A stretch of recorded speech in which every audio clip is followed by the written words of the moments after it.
turn this over to Secretary Sutters, I just want to say one more thing about the election. I'm dismayed to hear the baseless claims coming from the President, from his team, and from many other elected Republican officials in Washington. I've been a Republican for 40 years. I've raised money for Republican candidates. I've knocked doors for Republican candidates. I've answered and made phone calls for Republican candidates. But this latest move to employ the Department of Justice in all of this is so wildly inappropriate. And stalling an orderly transition process, especially at a time like this, is equally unacceptable. I can't think of a worse time to stall a transition than amid a deadly pandemic that the federal government continues to own primary responsibility for responding to. The Trump campaign has legitimate legal challenges. They should bring them to court, and the court should deal with those as quickly and as fairly as possible. But I'm aware of no legitimate claims of wrongdoing anywhere near the scale it would take to affect this outcome, and there's no credible third-party entity that's verified the President's claims in any way. Continuing to make these claims erodes trust in the system when in fact the election system is working exactly as it was designed to do.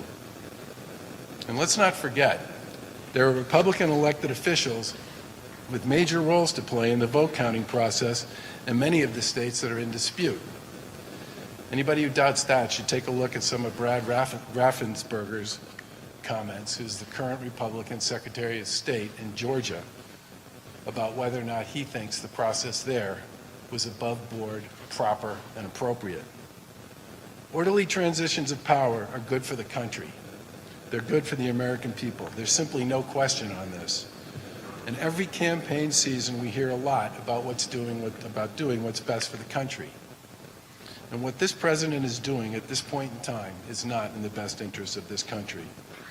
The administration needs to move forward and cooperate with the president-elect's transition team immediately.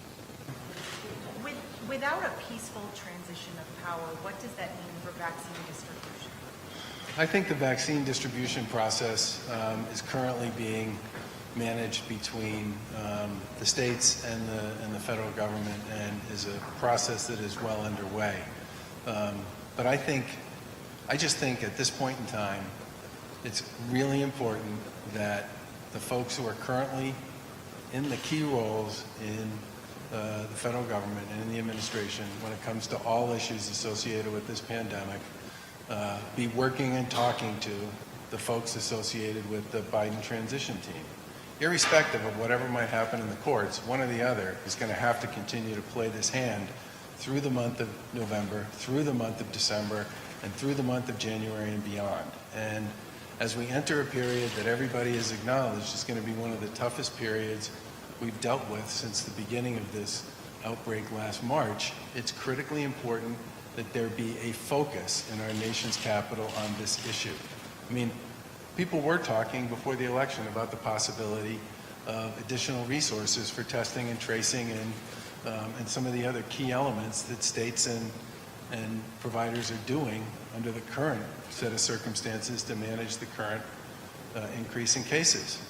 Right now, there's no talk about any of that going on in Washington. And you just add it all up, and what it translates to me is a period of time where we are at a very critical moment with respect to this nation's response to this virus, and there isn't guidance, direction, or a consistent message coming from D.C., and that's a problem. So the president should just accept the results of the election? I think it's important for people to continue to work this issue and work it hard.